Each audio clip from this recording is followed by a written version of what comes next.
بسم اللہ الرحمن الرحیم۔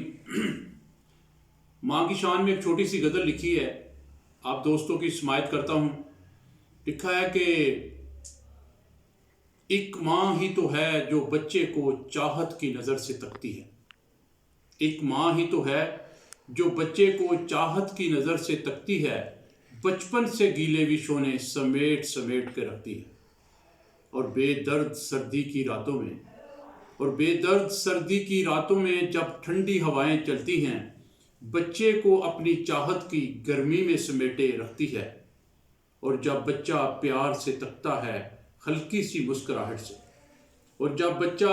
سے تکتا ہے ہلکی سی مسکراہٹ سے پھر ماں ہی تو ہے جو خوش ہو کر شکر خدا کا کرتی ہے کہ میرے لال نو کچھ نہ ہوئے ربا، انہوں میری زندگی لگ جاوے، اے بچ جاوے میں مر جاواں اے بچ جاوے۔ شاعری پسند آئی ہوگی انشاءاللہ تعالی، تو پھر ایسا کریں، سبسکرائب تو بنتا ہے نا بھائی، سبسکرائب کریں، لائک کریں، شیئر کریں۔ انشاءاللہ اسی طرح کی پیاری پیاری میٹھی شاعری کے ساتھ انشاءاللہ پھر ملاقات کریں گے۔ تھینک یو، اللہ حافظ۔